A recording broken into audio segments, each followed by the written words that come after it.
experience to try and catch me out. He's going to fly with the sun at his back to try and blind me, but I have sunglasses on, so that doesn't work. He's trying to make me dizzy now, which might actually work. Alright, good boy, Simon. He might fly in from over that fence, do a little sneaky one, try and catch me out. Good boy, that was a close one.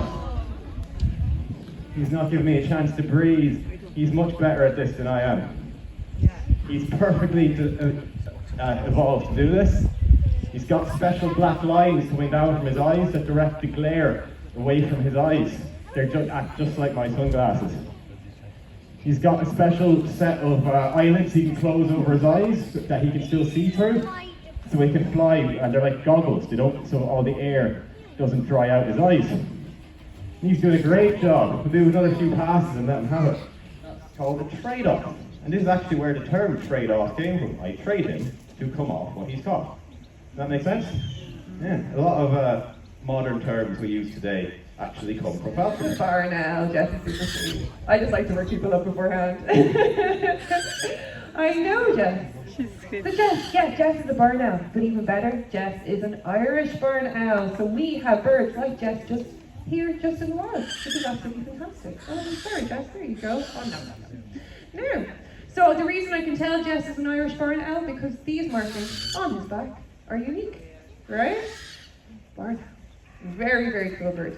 But they're present pretty much everywhere in the world, apart from the Antarctic. They're really, really adaptable birds. Okay, cool. So what we're feeding him is chicken. Actually, you know what? Because he looks like a chicken now, I'll tell you a bit about what he's doing. Oh, good job. Okay, up you get. He's actually just a bit tired. That's all we're seeing there. So flying for the birds is like sprinting is for us. Honestly, they'd all rather be walking on the ground. Right, except for maybe the falcons, because like Gavin said, they've got like those flip-flop feet, right? But owls, hawks, eagles, they're all much happier walking, but it doesn't make for a great display. I may as well be showing you chickens, you know, it's not great.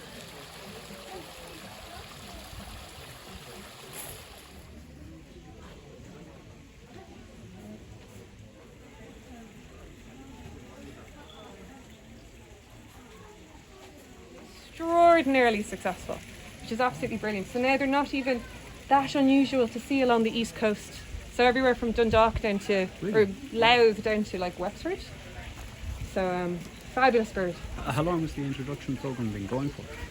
Oh, that's a really good question. I'd say about 4 or 5 years, something like that. Fantastic. But now the population is totally stable in those areas, which is brilliant. They're That's breeding fantastic. and everything, so That's we're amazing. absolutely delighted. Yeah, it is. And there's no threat to the environment at all because they're scavengers, Yeah. so they're only going to eat dead things or even bugs and stuff. Okay, yeah. Yeah.